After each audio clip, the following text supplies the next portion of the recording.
โอ้น้ำกระเด็น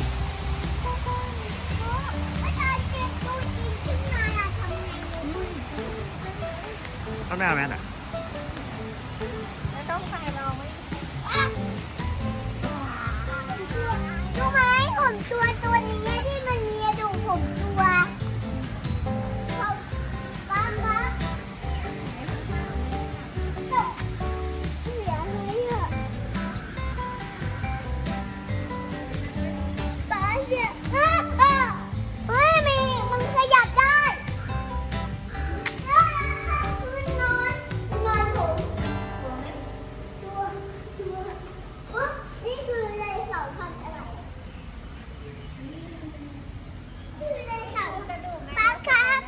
ป้าครับรู้ไหมที่เราดูอันเนี้ยลายเสาพันธุ์อะไรใครเขาเพิ่งไปเปิดสวิตช์ให้เราเมื่อกี้ไม่มีคนโมจาเลโน่ไอ้ตัวนี้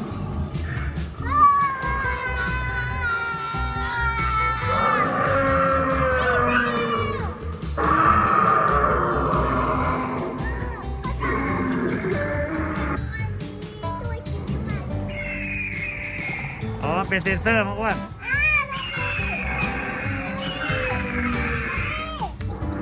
ถ่ายด้านหน้าก็ได้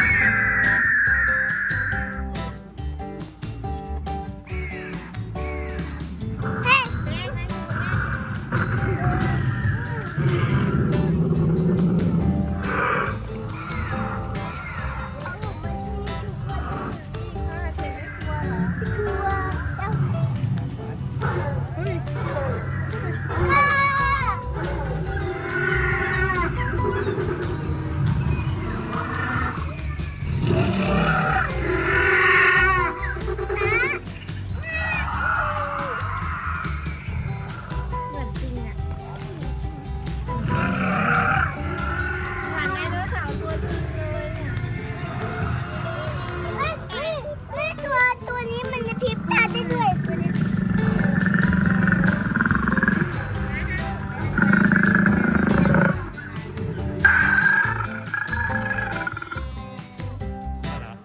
แบบเรียงไว้เนี่ยมาดูว่าบทค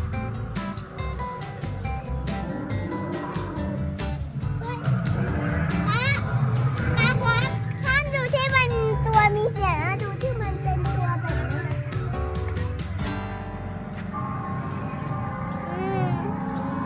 สวัสดี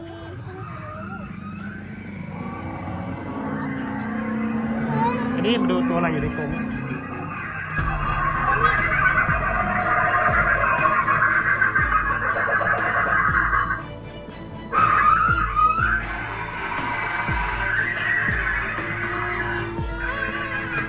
าผมบอกเอามารอบเดียวได้ไหมผมไม่อยากมาเยอะผมอยาก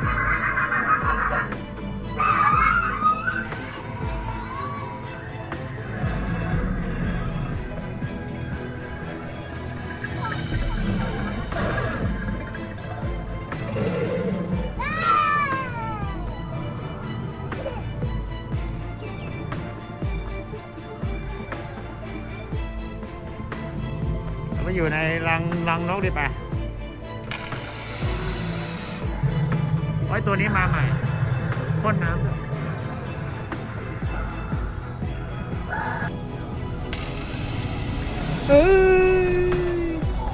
เป็นไงบ้างครับโปรเจกต์ มีสิกลัว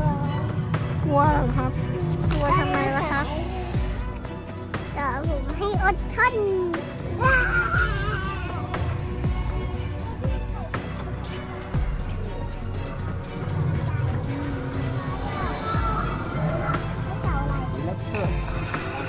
นี่มัน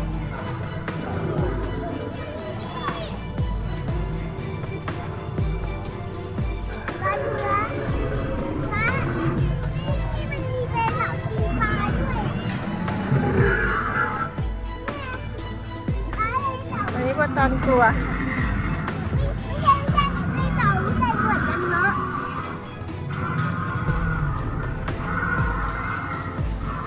ตามมาเลยเฮ้ยตกใจ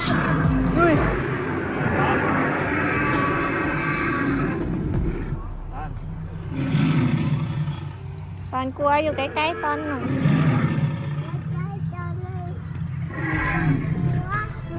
เขาไม่เห็นมีตัวเลย ไม่กลัวจริงไหมว้าย ไม่เห็นแล้วตกใจเลยดอกเสียงแบบนี้ผมตกใจอ่ะไหนรอฉีดตัวนี้ได้ไหมขอฉีดตัวนี้ทำไมตัวนี้มันใจดีไหนรอฉีดได้ไหมรอฉีดตัวนี้ดิ ไม่มีที่นั่งดูสิ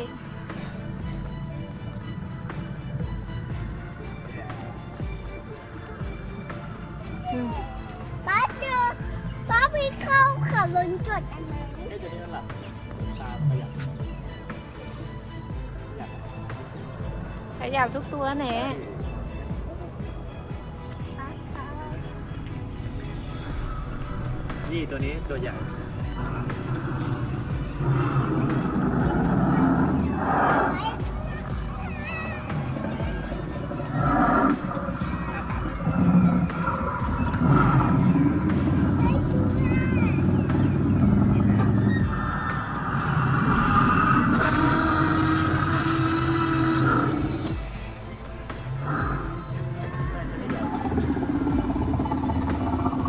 ป้าผมอยาก ตอนกลัวไหมครับลูกไหนกลัวครับอ่ะ นี่ดูเท้าเอง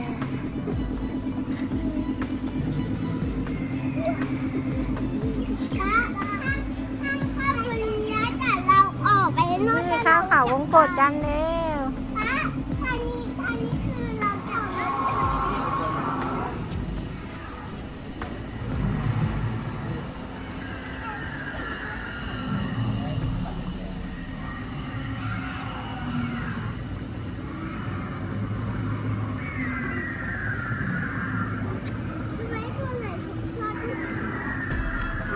ตอนนี้เราจะข้ามเขาวงกดกันแล้วนะคะตอนครับ ป้าขอรถจอด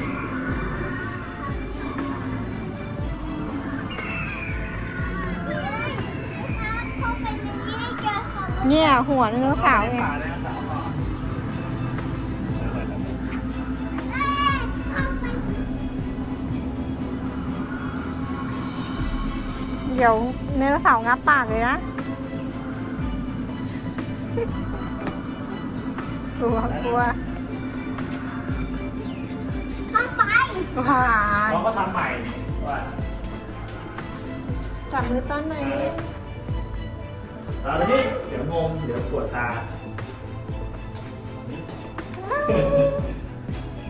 ก็ทำใหม่ไป ป้า นี่จะงงๆเลย แต่ไหนป้า คนถ่ายยังงงเลยอ้าวไม่ป้ามีสองคนเนี่ยเด็กมาทำไมอ่ะ ทำไมเราเยอะจัง เจ๊ทำไมเจ๊มีสองคนนะเอ้าทำไมเจ๊มีสามคนเอ้าไม่เจ๊มีสามคนเนี่ยเอ้าอันนี้เปล่าคนนี้โปรเจกต์ละคือคนนี้เอ้ยคือคนนี้คือคนนี้เอ้าคือคนนู้น ป้าครับทำไม เอ้า มัน คือคนนี้เอ้าคือคนนู้นเอ้าคือคนนี้เอ้า ไม่ครับไม่ครับเรื่องสองมือได้ไหม ออกมาที่ออกไม่ได้นะถ้าเด็กมาคนเดียว ก็เดินตามทาง เฮ้ยอันที่สองมันป้าครับเรามาเล่นเขาจุดนี้ต้นมา ได้ไม่เด็ก ทำไมในกระเป๋ามีหลายตัวจังเลยนึ่ง เอ้ยเฮ้ยในมีสองคนอะได้ไหมอ่ะ ออกมาได้ไงอะเราต้องอยู่ในนี้ตลอดไปแน่ๆเลย ป้าแล้วเราหาทางออกได้ไหมแถวมันจุดแบบนี้อ่ะ ก็ต้องหาเลยเขาต้องลองหาดูอ้าวเจอทางออกแล้ว ออกแล้ว งง ให้ดูแม่มันหน่อย นี่เอ้าโอ้โหนี่อีกตัว อ้าวไดโนเสาร์มุดกำแพงมา ป้า ว้า เราอยู่ในนี้มาเปิดตรงนี้ได้ไง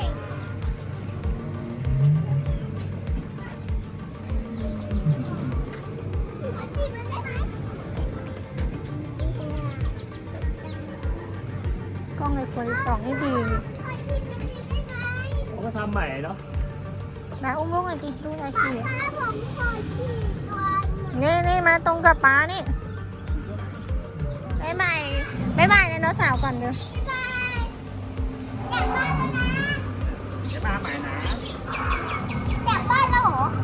วันหลังมาใหม่นะ กลับบ้าน ลองบอกดิวันหลังมาใหม่นะ มาไหมหนูใจแต่ยังไม่หมดเล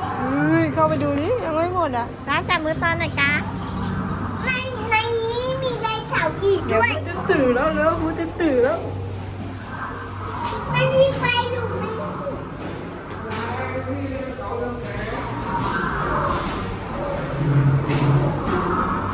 โอ้ยชุดเจ็กเรืองแสงด้วยอ่ะไหนเจ็กดูนี่โอ้ ทำไมเจนไม่เป็นสีอ่ะ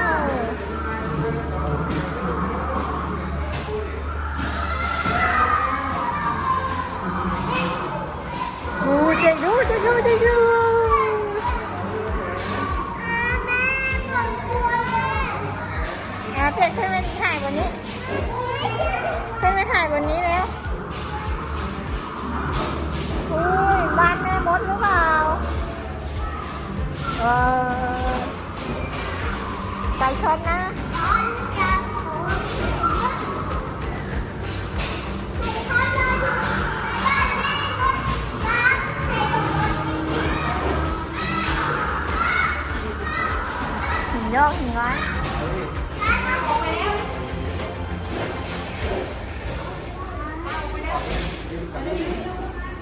จับลื่นไหมป้าพาไป ป้าชุดมีชุดรับเชือกแสงไม่ชุดชุดผ่านเล่นได้ ได้อะไรมาครับ ได้ที่เล่นเกมมาครับ ตอนได้อะไรมาครับ แล้วเราจะ แล้วไปเอาสีเขียวอ่ะ ไม่ใช่ได้ที่เป่าครับนี่เรากลับบ้านแล้วนะครับเนี่ยเราขึ้นรถแบบนี้เชื่อได้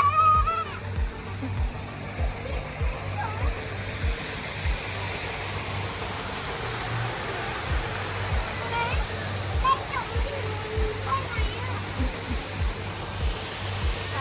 ขอถ่ายได้ไหม เล่นกับตอนหน่อย เอาตีอากาศอะไม่ต้องเป่าตีตอนดูป้าตอนเนี่ย